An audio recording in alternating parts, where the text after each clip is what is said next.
Bonjour, c'est Gilles sur boursicoté.com. Voici l'analyse technique des principaux indices mondiaux. Nous sommes aujourd'hui le vendredi 24 avril 2015 et donc nous allons comparer l'évolution des divers indices par rapport à une configuration telle qu'elle est ce jour. Donc nous avons ici une configuration qui reste haussière sur le CAC 40 malgré une phase de stabilisation court terme, et nous allons voir ici que selon les indices, les évolutions sont assez différentes, puisque nous avons des dynamiques qui commencent à repartir alors que sur ici le CAC on est resté quasiment à l'horizontale.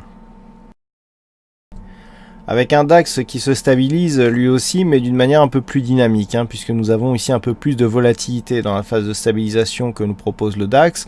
Le DAX qui est plutôt en phase de sous-performance par rapport à l'indice parisien, mais qui pour l'instant ne faiblit pas trop, puisque sur ici ce retracement de Fibonacci, on n'est pas venu consolider plus de 38,2% de la séance, de la phase de hausse.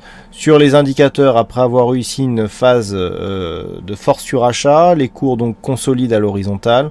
On a marqué un nouveau plus haut, donc on est venu chercher ici à zone de 38,2%. Mais du point de vue des indicateurs, ici la consolidation se fait en bonne et due forme. Nous avons un stochastique ici qui descend et le MACD qui commence à plafonner à la baisse. L'évolution des volumes nous indique qu'on est plutôt sur une dominance baissière sur cette configuration. Donc je dirais que tant que l'on reste ici au-dessus des 11 600 points, il n'y a rien de grave. Attention toutefois à cette configuration. Nous avons ici donc une bougie hors bol totale, donc qui traduit souvent une phase d'exagération avec un retour assez rapide. C'est assez fréquent que ce fonctionnement aille au bout.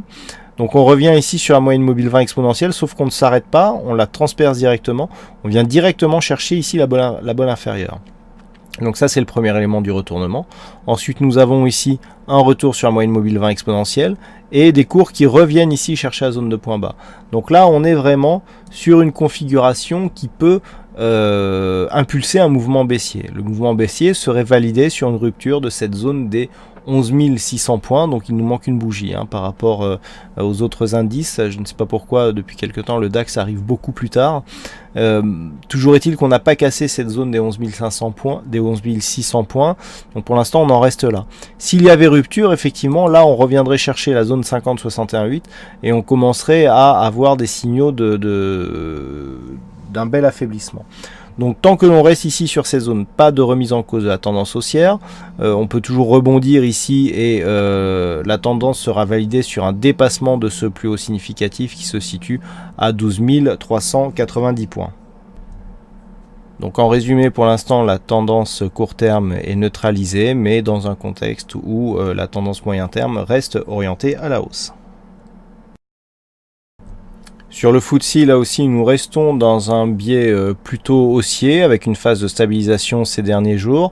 Attention toutefois à une configuration qui est en train de se confirmer, puisque nous avons ici une zone de support haussière et une zone de résistance haussière aussi, mais qui provoque un resserrement.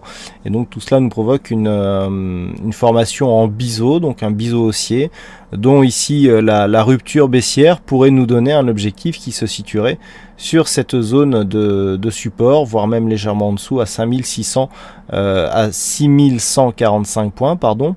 Donc attention, on surveillera ici à une éventuelle rupture de cette zone de support oblique qui monte et qui sera la semaine prochaine aux environs des 6000, entre 6900 et 7000 points.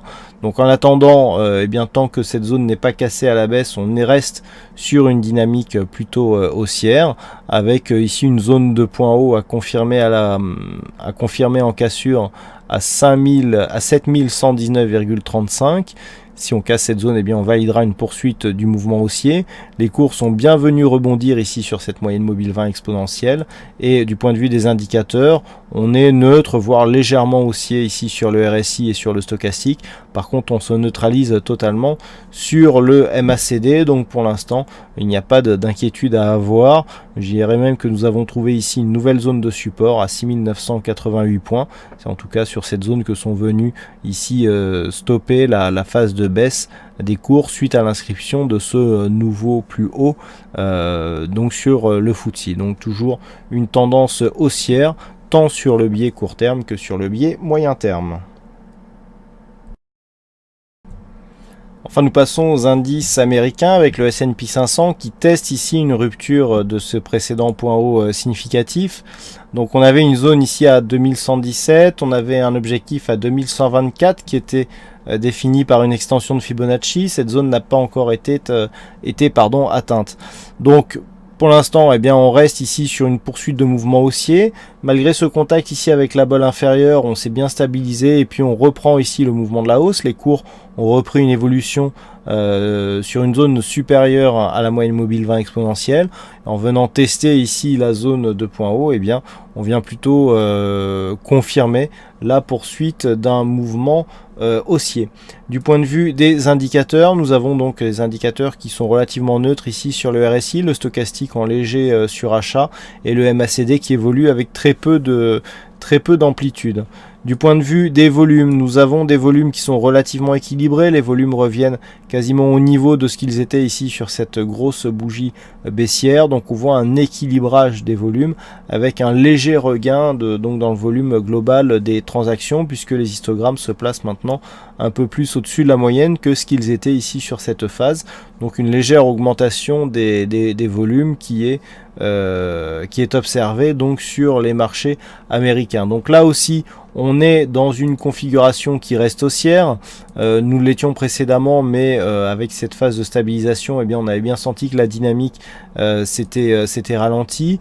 Vu l'amplitude de la tendance, on aurait pu attendre un mouvement de consolidation, mais a priori, c'est vers le haut que l'on continue à se diriger. Tant que les cours restent au-dessus de cette zone des 2040 points, la tendance reste orientée à la hausse. Sur le Nasdaq, la configuration est encore un peu plus haussière puisque nous sommes venus casser ici cette zone de résistance intermédiaire qui définissait des points hauts significatifs puisque nous n'avons pas encore la bougie, mais du point de vue des futurs, eh bien, on est venu casser l'équivalent de cette zone pour inscrire de nouveaux points hauts.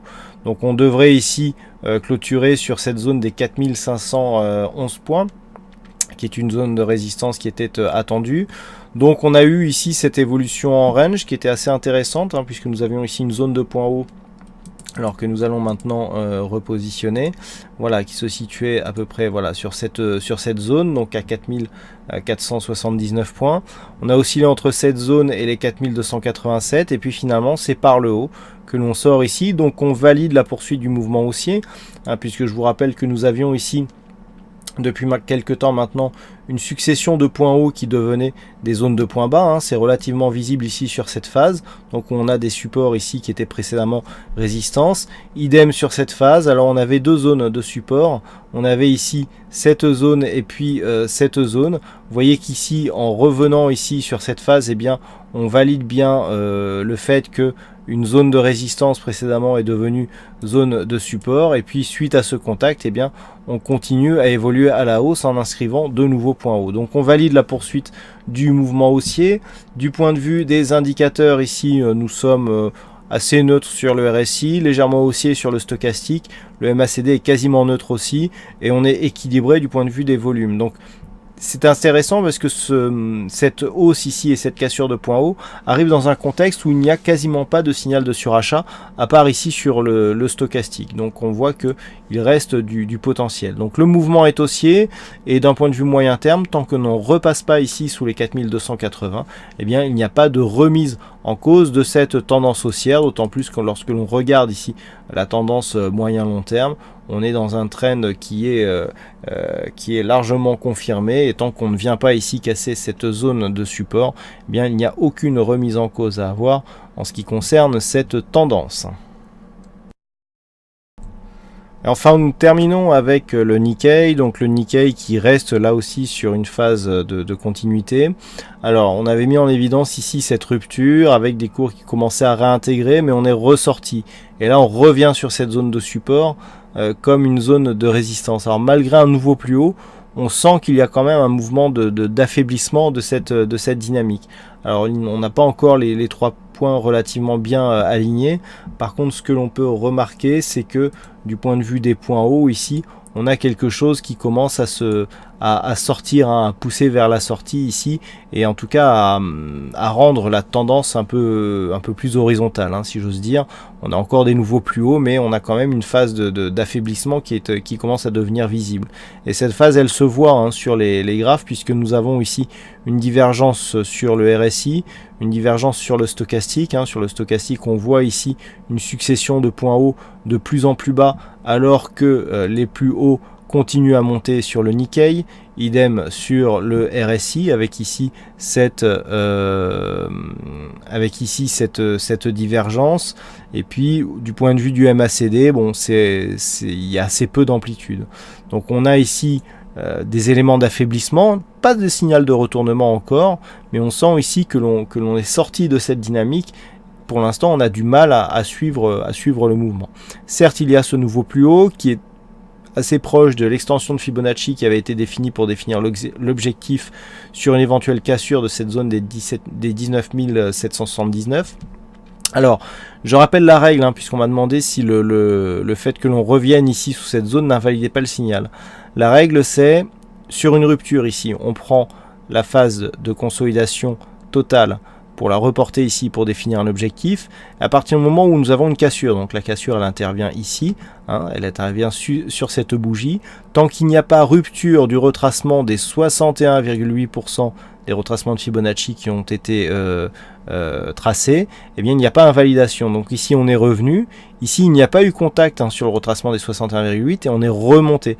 Donc là l'objectif est toujours valide, certes il n'a pas été atteint, mais il est toujours valide, donc toujours à 20 304 points. Donc nous verrons s'il le sera ultérieurement. Au moment où je fais cette analyse, le futur Nikkei oscille aux alentours des 20 060 points. Donc l'objectif ici est toujours dans la course. Sur les indicateurs, on l'a déjà fait. Donc bon, la dynamique reste haussière. On a encore un biais qui reste haussier. Donc pour l'instant il n'y a pas de remise en cause. Par contre, si nous avions une rupture ici de cette zone de points bas qui se situe à 19 474 points, là le mouvement serait clairement remis en cause. Voilà donc ce que nous pouvons dire sur cette analyse technique des principaux indices mondiaux. Il ne me reste plus qu'à vous souhaiter à toutes et à tous un bon week-end, bonne chance dans vos prochains trades et on se donne donc rendez-vous dès la semaine prochaine pour d'autres analyses techniques sur le site boursicoté.com. Bon week-end à tous.